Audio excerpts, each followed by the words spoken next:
Madam, এই আমার সব টাকা, এক্ষুনি জমা করুন। ওই ছেলে, এই টাকা কোথা থেকে চুরি করে এনেছিস?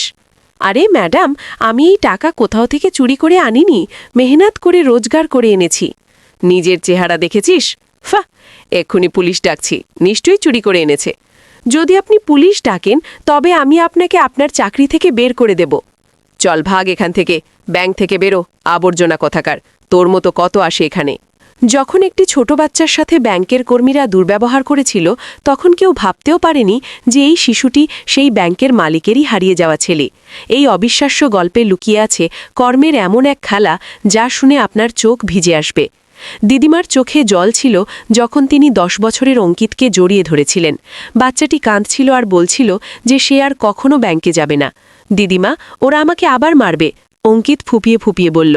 দিদিমার মন ভেঙে গেল। তিনি বুঝতে পারছিলেন না যে একটা ছোট বাচ্চার সাথে এমন ব্যবহার কিভাবে হতে পারে। ব্যাংকে যা কিছু হয়েছিল তা তার কল্পনার চেয়েও খারাপ ছিল। সবকিছু সেই সকালে শুরু হয়েছিল যখন দিদিমা আর অঙ্কিত কিছু টাকা জমা করার জন্য ব্যাংকে গিয়েছিল। অঙ্কিত কেবল দিদিমার সাথে ব্যাংকে গিয়েছিল, কিন্তু সেখানে যে অপমান হলো তা যে কোনো বাচ্চার পক্ষে সহ্য করা কঠিন ছিল। কাউন্টারে বসা 2 মহিলা কর্মী অঙ্কিতকে দেখে এমন আচরণ করেছিল যেন সে কোনো চোর। আরে দেখো, এই নোংরা বাচ্চাটা এখানে কেন এসেছে? প্রথম মহিলা কর্মী তার বান্ধবীকে বলল। মনে হচ্ছে ভিক্ষা চাইতে এসেছে বা কোনো কিছু চুরি করার ফন্দি আটছে।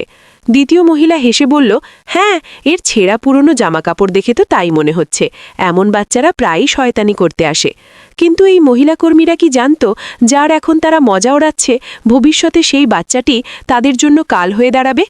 অঙ্কিত দিদিমার শাড়ির আঁচল শক্ত করে ধরেছিল। সে বুঝতে পারছিল না যে এই মহিলারা তাকে চোর কেন বলছে। তার মাসুম চোখে জল চলে এসেছিল। দিদিমা, এরা আমার উপর রাগ করছে কেন? আমি তো কিছু করিনি, সে নিচু গলায় জিজ্ঞেস করল। দিদিমার বুক কেঁপে উঠল। তিনি অনুভব করলেন এখানে কিছু ভুল হতে চলেছে। গার্ডও তাদের সাথে মিলে অঙ্কিতকে ভয় দেখাতে লাগল। এই পিচ্চি, তুই এখানে কি করতে এসেছিস? তোর কাছে এত টাকা কোথা থেকে এলো যে ব্যাংকে জমা করবি? সে অঙ্কিতের সামনে ঝুঁকে ধমক দিয়ে বলল। অঙ্কিত পিছন দিকে সরে গেল আর দিদিমার পিছনে লুকিয়ে পড়ল। আমি বাড়ি যেতে চাই দিদিমা, সে কাঁদতে কাঁদতে বলল। প্রথম মহিলা কর্মী অঙ্কিতের ছেঁড়া কুর্তার দিকে ইশারা করে বলল, দেখো, এর জামাকাপড় কত নোংরা, এ নিশ্চয়ই কারো বাড়ি থেকে কিছু চুরি করে এখানে এসেছে। আমাদের এর তল্লাশি নেওয়া উচিত।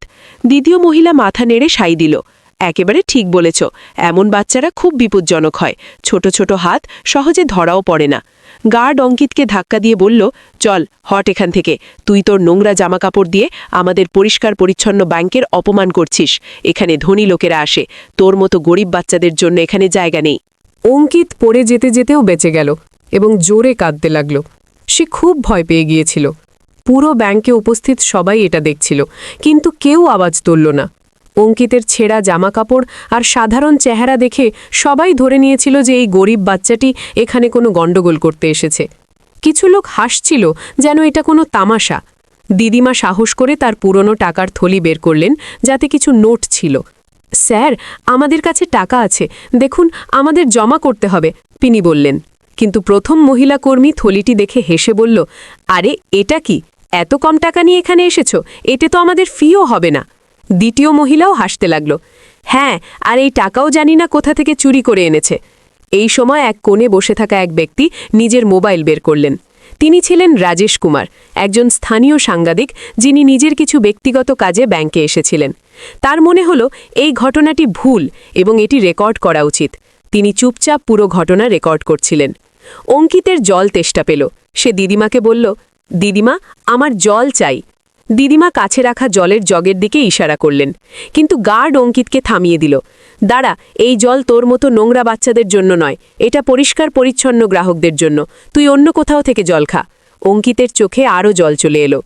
প্রথম মহিলা কর্মী দিদিমাকে বলল, আরে বুড়ি, এই ছোট চোরটাকে এখানে কেন এনেছো? ও আমাদের ব্যাংক থেকে কিছু চুরি করার ফন্দি আটছে না তো? দিদিমা বললেন, বাছা, ও আমার নাতি, আমাদের শুধু কিছু টাকা জমা করতে হবে।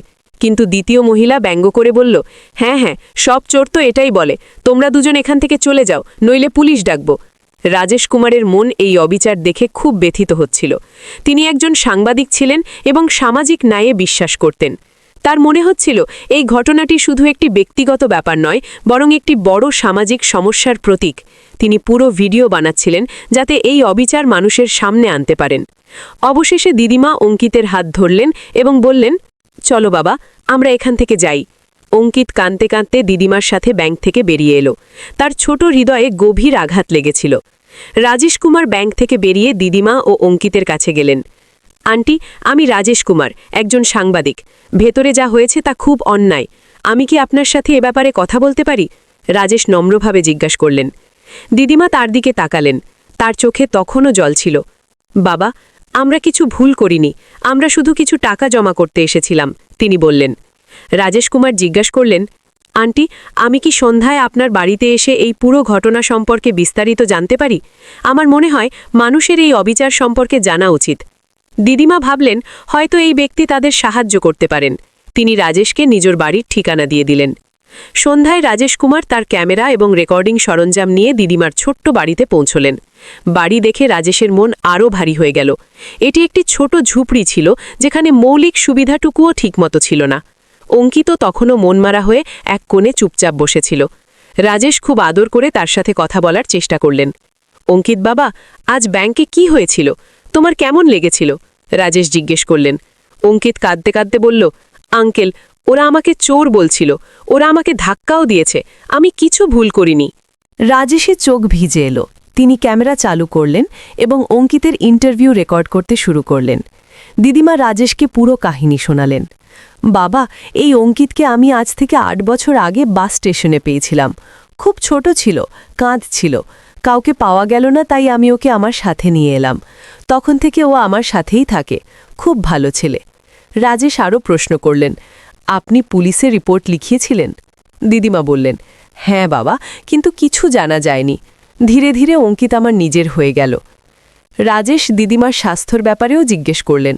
দিদিমা জানালেন যে ডাক্তার অপারেশনের কথা বলেছেন, কিন্তু টাকা নেই, তাই ব্যাংকে গিয়েছিলেন যদি কিছু সাহায্য পাওয়া যায়। রাজেশ কুমার দিদিমা এবং অঙ্কিতের বিস্তারিত ইন্টারভিউ নিলেন। তিনি তাদের পুরো জীবনের কাহিনী রেকর্ড করলেন। বাড়ি ফিরে রাজেশ সারা রাত কাজ করলেন। তিনি ব্যাংকের ঘটনার ভিডিও এডিট করলেন এবং তার সাথে দিদিমা ও অঙ্কিতের ইন্টারভিউ জুড়ে দিলেন। রাজেশ ভিডিওর শিরোনাম দিলেন, ব্যাংক কর্মীরা 8 বছরের শিশুকে চোর অপবাদ দিয়ে অপমানিত করল। এটাই কি আমাদের ব্যাংকগুলোর আসল চেহারা? ভিডিওটি দ্রুত ভাইরাল হতে লাগল এবং হাজার হাজার মানুষ এটি শেয়ার করলেন। কমেন্ট সেকশনে মানুষ ব্যাংকের এই আচরণের তীব্র নিন্দা করছিলেন। কিছু ঘন্টার মধ্যেই এই ভিডিও লক্ষ লক্ষ মানুষের কাছে পৌঁছে গেল। মিডিয়ার নজরেও এটি এলো এবং তারা এই কেস কভার করার জন্য তৈরি হয়ে গেল। সমাজে এই ঘটনা নিয়ে ক্ষোভ ছড়িয়ে পড়ল। মানুষ প্রশ্ন তুলতে লাগল যে এটাই কি আমাদের ব্যাংকগুলোর ব্যবহার? গরিব দেখতে লাগলে কি মানুষের সাথে এমন আচরণই করা হয়? দিদিমা অঙ্কিতকে বোঝানোর চেষ্টা করলেন, বাবা, সব জায়গায় এমন লোক হয় না, কিছু লোক খারাপ হয়, তার মানে এই নয় যে পুরো পৃথিবী খারাপ। কিন্তু অঙ্কিতের ছোট মস্তিষ্ক এত বড় কথা বোঝার জন্য প্রস্তুত ছিল না।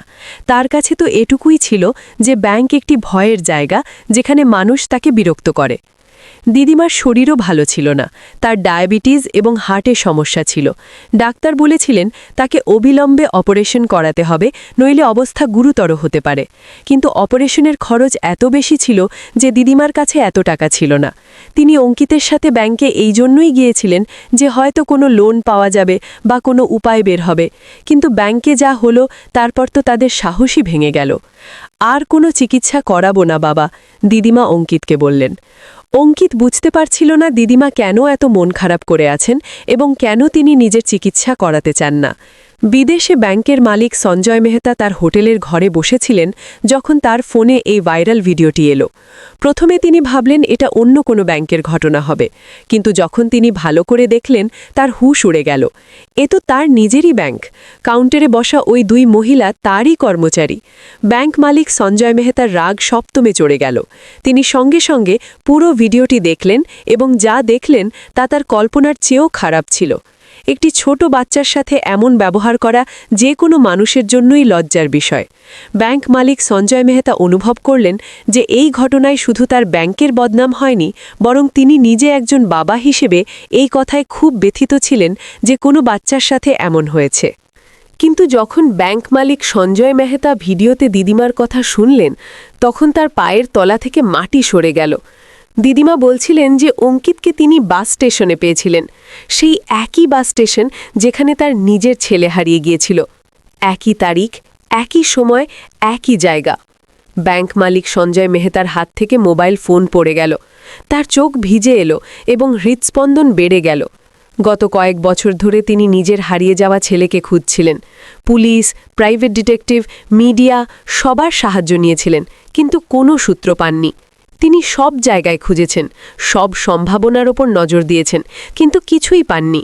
আর আজ হঠাৎ এই ভিডিওতে তার মনে হলো হয়তো এটাই সেই বাচ্চা হতে পারে। ব্যাংক মালিক সঞ্জয় মেহতা এক মুহূর্ত নষ্ট না করে তার সবচেয়ে কাছের বন্ধু ম্যানেজার সুরেশ বর্মাকে ফোন করলেন। ম্যানেজার সুরেশ বর্মা তখন ব্যাংকেই কাজ করছিলেন। ফোন আসতেই ব্যাংক মালিক সঞ্জয় মেহতার বলার স্বরে যে অস্থিরতা ছিল তা ম্যানেজার সুরেশ বর্মা পরিষ্কার শুনতে পেলেন। সুরেশ, আমি তোমাকে একটা ঠিকানা পাঠাচ্ছি, তুমি এক্ষুনি সেখানে যাও এবং পুরো পরিস্থিতির খোঁজ নাও, এটা খুব জরুরি। ম্যানেজার সুরেশ বর্মা বন্ধুর গলায় যে হাহাকার শুনলেন তাতেই বুঝে গেলেন ব্যাপারটা অত্যন্ত গুরুতর। তিনি কোনো প্রশ্ন না করেই সঙ্গে সঙ্গে ব্যাংকের কাজ ছেড়ে দিলেন এবং সেই ঠিকানার দিকে রওনা হলেন যা সঞ্জয় মেহতা পাঠিয়েছিলেন। ম্যানেজার সুরেশ বর্মা যখন দিদিমার বাড়ি পৌঁছলেন তখন সেখানকার দৃশ্য দেখে তার মন ভরে এলো। একটি ছোট্ট ঝুপড়িতে দিদিমা অঙ্কিতের সাথে বসেছিলেন। দিদিমার অবস্থা দেখে পরিষ্কার বোঝা যাচ্ছিল তিনি অসুস্থ এবং তার অবিলম্বে চিকিৎসার প্রয়োজন। অঙ্কিত তখনও ভয় পেয়েছিল এবং দিদিমার কাছে লেপ্টে বসেছিল। ম্যানেজার সুরেশ বর্মা খুব স্নেহভরে দিদিমার সাথে কথা বললেন এবং পুরো ঘটনা শুনলেন। দিদিমা জানালেন কিভাবে তিনি বাস স্টেশনে অপেক্ষা করছিলেন এবং হঠাৎ একটি ছোট বাচ্চা কাঁদতে কাঁদতে তার কাছে এলো। বাচ্চাটি নিজের নামও বলতে পারছিল না, শুধু কাঁদছিল। দিদিমার মায়া হলো এবং তিনি বাচ্চাটিকে নিজের সাথে বাড়ি নিয়ে যাওয়ার সিদ্ধান্ত নিলেন। তিনি পুলিশের রিপোর্টও লিখিয়েছিলেন, কিন্তু কোনো খোঁজ পাওয়া যায়নি। ধীরে ধীরে অঙ্কিত তার নিজের ছেলে হয়ে গেল। ম্যানেজার সুরেশ বর্মার সঙ্গে সঙ্গে ব্যাংক মালিক সঞ্জয় মেহতাকে ফোন করলেন এবং সব পরিস্থিতি জানালেন। সঞ্জয়, এখানকার পরিস্থিতি খুব নাজুক, দিদিমা খুব অসুস্থ এবং তাকে এক্ষুনি হাসপাতালে নিয়ে যেতে হবে। আর হ্যাঁ, যে তারিখ, সময় এবং জায়গার কথা তুমি বলেছিলে তা সব মিলে যাচ্ছে। ব্যাংক মালিক সঞ্জয় মেহতার শ্বাস আটকে ছিল। তার মনে একটা আশা জেগেছিল, কিন্তু সাথে ভয়ও ছিল যে কোথাও এটা ভুল বোঝাবুঝি না হয়। সুরেশ, তুমি এক্ষুনি দিদিমা আর বাচ্চাটাকে শহরের সবচেয়ে ভালো হাসপাতালে নিয়ে যাও, সব খরচ আমি বহন করব। আর হ্যাঁ, ডাক্তারকে বলে দিও যে চিকিৎসার যা যা প্রয়োজন বিনা চিন্তায় যেন করেন। ম্যানেজার সুরেশ বর্মা সঙ্গে সঙ্গে একটি অ্যাম্বুলেন্স ডাকলেন এবং দিদিমা ও অঙ্কিতকে হাসপাতালে নিয়ে গেলেন। হাসপাতালে পৌঁছতেই ডাক্তাররা দিদিমার পরীক্ষা শুরু করে দিলেন। তার অবস্থা সত্যিই গুরুতর ছিল এবং দ্রুত অপারেশনের প্রয়োজন ছিল। ম্যানেজার সুরেশ বর্মার সমস্ত ফর্ম্যালিটিস পূরণ করলেন এবং ডাক্তারদের জানালেন যে টাকার কোনো সমস্যা নেই। অঙ্কিত খুব ভয় পেয়েছিল এবং বুঝতে পারছিল না এসব কি হচ্ছে। ম্যানেজার সুরেশ বর্মা খুব আদর করে তাকে বোঝালেন যে দিদিমা ঠিক হয়ে যাবেন এবং তার চিন্তা করার কোনো দরকার নেই। এরই মধ্যে ব্যাংক মালিক সঞ্জয় মেহতা নিজের বিদেশ ভ্রমণ বাতিল করে ভারতের উদ্দেশ্যে রওনা হয়ে গিয়েছিলেন। ফ্লাইটে বসে বসে তিনি শুধু এটাই ভাবছিলেন যে সত্যিই ওটা তার ছেলে নয় তো। পরের দিন সঞ্জয় মেহতা ভারতে পৌঁছালেন এবং সোজা হাসপাতালে গেলেন। যখন তিনি অঙ্কিতকে দেখলেন তার কান্না থামছিল না। বাচ্চার মুখের মধ্যে তিনি নিজের স্ত্রীর ঝলক দেখতে পাচ্ছিলেন, সেই একই চোখ, একই নাক নকশা। কিন্তু তিনি নিজের মনের কথাকে বুদ্ধি দিয়ে নিশ্চিত করতে চাইছিলেন।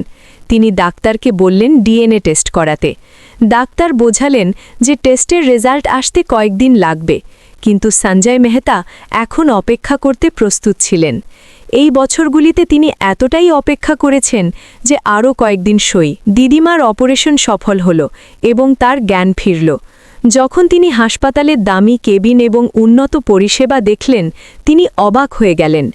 ম্যানেজার সুরেশ বর্মা তাকে বোঝালেন যে একজন ভালো মানুষ তার চিকিৎসার খরচ বহন করেছেন।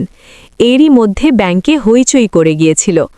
ভাইরাল ভিডিওর কারণে মিডিয়ার লোক ব্যাংকের বাইরে জমা হয়ে গিয়েছিল। মানুষ প্রশ্ন করছিল যে ব্যাংকের ম্যানেজমেন্টের এই ঘটনার উপর কী বক্তব্য। সেই দুই মহিলা কর্মী এবং গার্ড যারা অঙ্কিতের সাথে দুর্ব্যবহার করেছিল তারা এখন ভয় পাচ্ছিল। তারা বুঝতে পারছিল যে তাদের খুব বড় ভুল হয়েছে। ব্যাংকের অন্য কর্মীরাও চিন্তিত ছিল, কারণ এই ঘটনার জন্য পুরো ব্যাংকের বদনাম হচ্ছিল। গ্রাহকরাও প্রশ্ন করছিল যে এটাই কি ব্যাংকের আসল চেহারা। সোশ্যাল মিডিয়ায় হ্যাশট্যাগ ট্রেন্ড করছিল এবং মানুষ ব্যাংক বয়কট করার কথা বলছিল। স্থানীয় প্রশাসনও এই ব্যাপারে হস্তক্ষেপ করার প্রস্তুতি নিচ্ছিল। কিছুদিন পর ডিএনএ টেস্টের রেজাল্ট এলো। যখন ডাক্তার রিপোর্টটি সঞ্জয় মেহতার হাতে দিলেন, তার হাত কাঁপছিল। রিপোর্ট খুলতেই তার চোখ দিয়ে অঝরে জল ঝরতে লাগল। অঙ্কিত সত্যিই তার নিজের ছেলে ছিল। বছরের পর বছরের অপেক্ষা আজ শেষ হল। সঞ্জয় মেহতা অঙ্কিতকে জড়িয়ে ধরলেন এবং অনেকক্ষণ ধরে কাঁদতে থাকলেন। অঙ্কিত বুঝতে পারছিল না এই আঙ্কেল কেন কাঁদছেন, কিন্তু তার মনে হচ্ছিল এরা ভালো মানুষ, কারণ দিদিমার চিকিৎসা এরাই করিয়েছেন। দিদিমা যখন এই সত্য জানতে পারলেন, তিনিও কেঁদে ফেললেন। তিনি বললেন, আমি জানতাম ও কোনো বিশেষ বাচ্চা, ওর আচরণে কিছু আলাদা ব্যাপার ছিল।